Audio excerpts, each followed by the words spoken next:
राहुल गांधी बोले, प्रधानमंत्री नरेंद्र मोदी, अमित शाह, गौतम अडानी और पूरी भाजपा को आज उन्होंने नंगा कर दिया। शुरू करने से पहले जो यहां आदिवासियों ने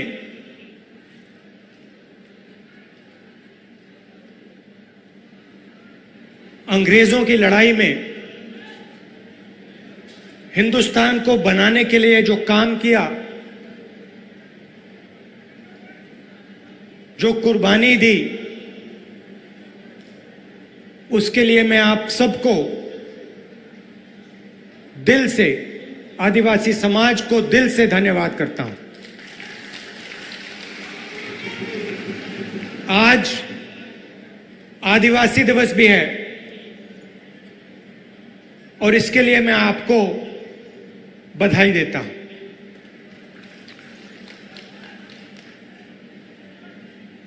जब मैं छोटा था, 6-7 साल का था,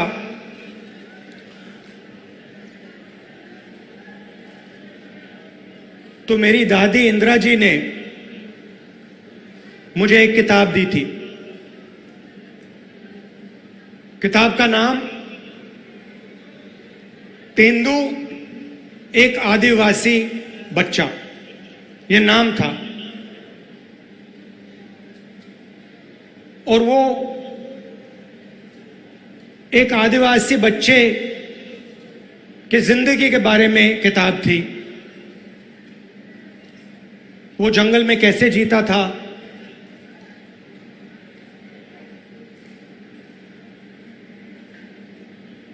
तीर कमान से मच्छी मारता था, उसके माता पिता, उसका परिवार किस प्रकार से जीता था, उस किताब में लिखा था।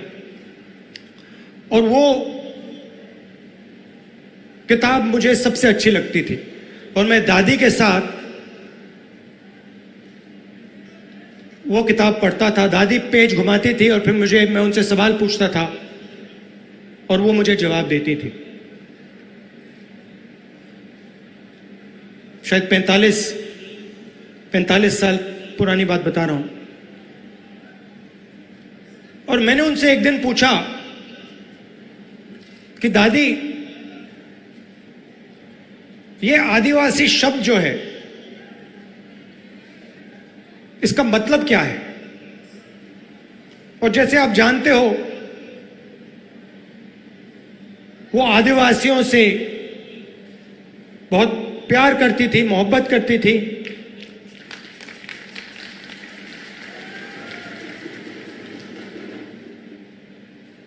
आपसे बहुत गहरा रिश्ता था उनका।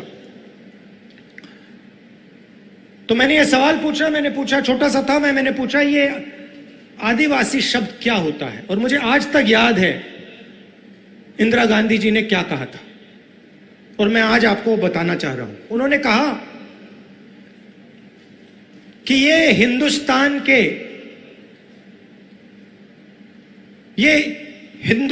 के पहले निवासी हैं। ये जो हमारी जमीन है, सुनिए, ये जो हमारी जमीन है,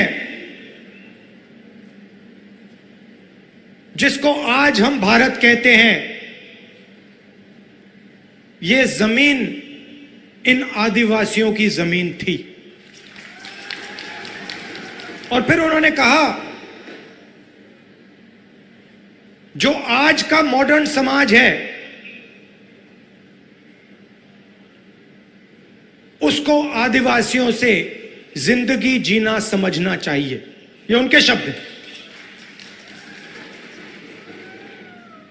जल, जंगल, जमीन के साथ क्या बर्ताव होना चाहिए, क्या रिश्ता होना चाहिए, आदिवासियों से सीखना चाहिए। मगर एक बात मेरे दिमाग में बैठ गई कि आदिवासी इस देश के, इस धरती के पहले निवासी थे।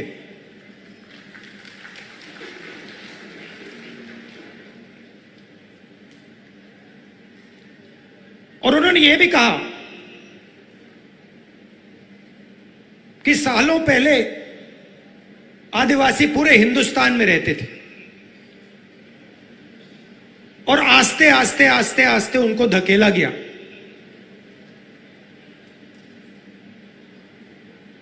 तो यह बात मेरे दिमाग में बैठ गई। आदिवासी पहले निवासी थे और ये जो पूरा देश है, इसकी जमीन पहले आदिवासियों की हुआ करती थी। तो जब आप यहां शहीद हुए, हिंदुस्तान के जो ओरिजिनल मालिक थे वो यहां अंग्रेजों की गोली खाकर शहीद हुए। अब बीजेपी ने एक नया शब्द निकाला है, वनवासी। वनवासी का मतलब जो जंगल में रहते हैं। हम आपको आदिवासी कहलाते हैं। यह पूरा का पूरा देश आपका है और हम चाहते हैं कि आप जो भी करें, जहां भी करें, आप सफलता प्राप्त करें।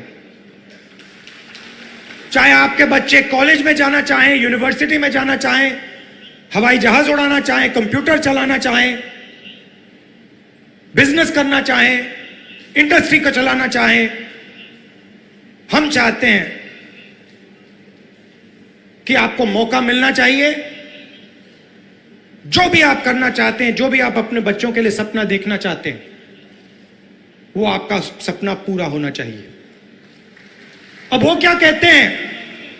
वो कहते हैं आप आदिवासी नहीं हो, आप हिंदुस्तान के पहले निवासी नहीं थे।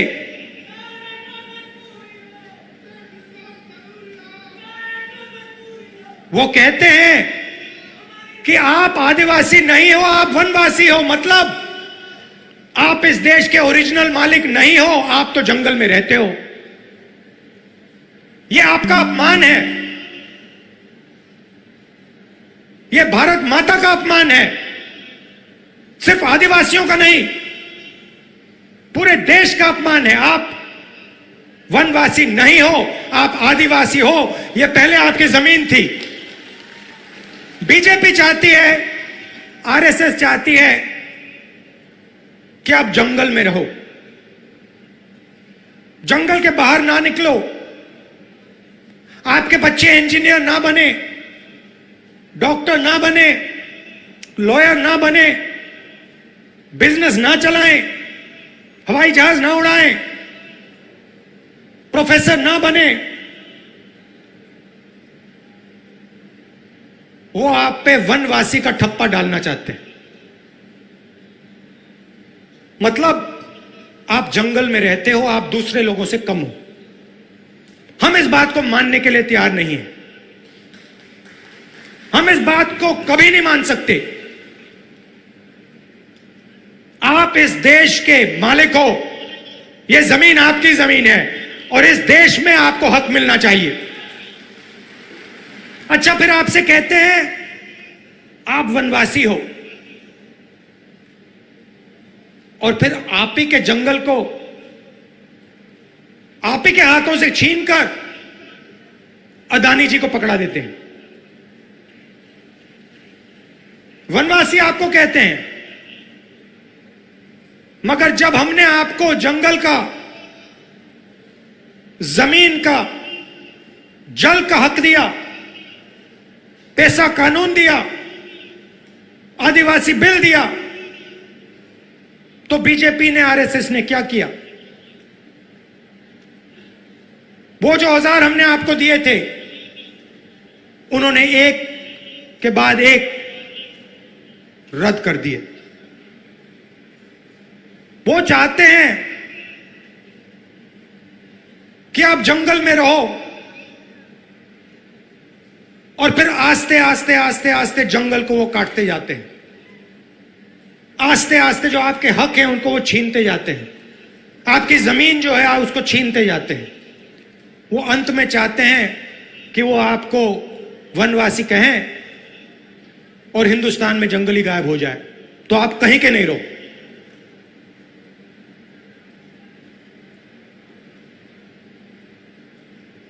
आप आदिवासी हो, आदिवासी थे और आदिवासी रहोगे,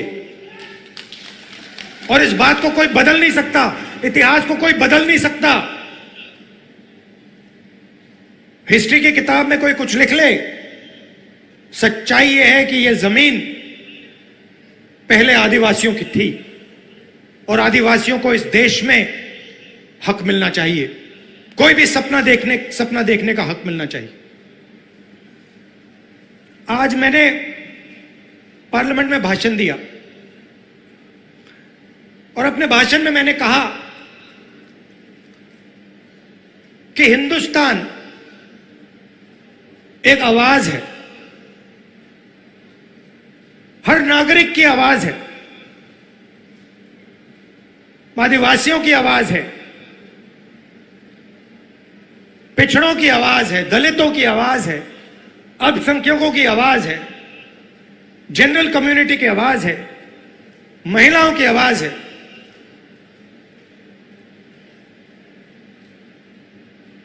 और जहां भी ये बीजेपी के लोग जाते हैं, हिंदुस्तान की आवाज को चुप करने की कोशिश करते हैं, दबाने की कोशिश करते हैं। आप देखिए, बीजेपी की सोच ने मणिपुर में आग लगा दी। 3-4 महीने से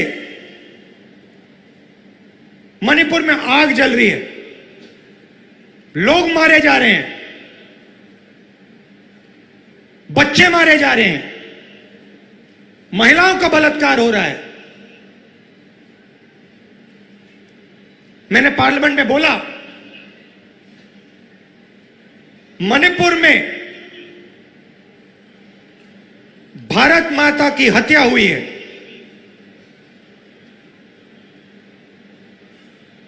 बीजेपी की विचारधारा ने मणिपुर में भारत माता की हत्या की है। और देखिए, 3-4 महीने से आग लगी है। अगर प्रधानमंत्री चाहे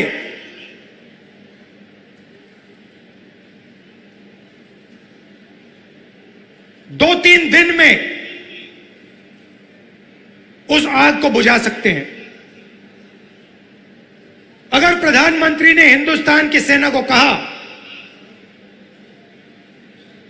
कि इस आग को 2 दिन में बुझा दो, हिंदुस्तान मणिपुर में जो आग जल रही है उसको 2 दिन में बुझा देगी। मगर प्रधानमंत्री आग को जलाना चाहते हैं।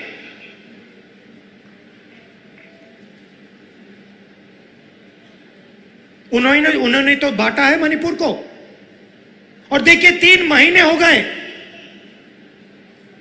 ऐसा लगता है कि मणिपुर हिंदुस्तान का भाग ही नहीं है, स्टेट ही नहीं है। प्रधानमंत्री ने एक शब्द नहीं बोला। मैं वहां गया, रिलीफ कैंप्स में गया, महिलाओं से बात की, बच्चों से बात की, गले लगा।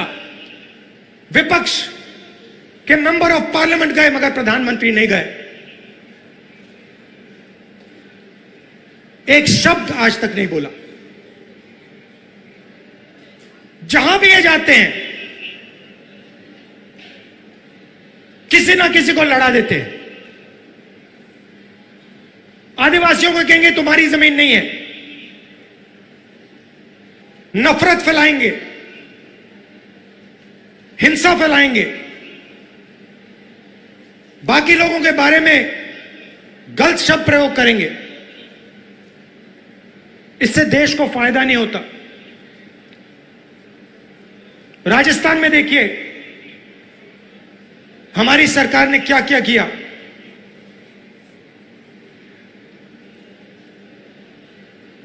CM Chiranjeevi health insurance scheme देश का सबसे बेहतर हेल्थ इंश्योरेंस स्कीम है। कालीबाई स्कूटी योजना, मुफ्त में महिलाओं को स्कूटर। मुख्यमंत्री कोचिंग योजना, फ्री एंट्रेंस एग्जाम में कोचिंग मुफ्त में। एससी एसटी डेवलपमेंट फंड को 500 करोड़ से 1000 करोड़ कर दिया। तो हम गरीबों की सरकार चलाते हैं, आदिवासियों की सरकार चलाते हैं। पेंशन स्कीम, पुरानी पेंशन स्कीम जो राजस्थान की सरकार ने दी, 90 लाख से ज्यादा लोगों को फायदा पहुंचा। गिग वर्कर्स वेलफेयर एक्ट, जो उबर ओला चलाते हैं, उनकी मदद के लिए। तो हम गरीबों की सरकार चलाते हैं और हम लोगों को जोड़ने का काम करते हैं। पूरे देश में वो नफरत फैला रहे हैं। इसलिए मैं कन्याकुमारी से कश्मीर चला, राजस्थान से भी मैं निकला था।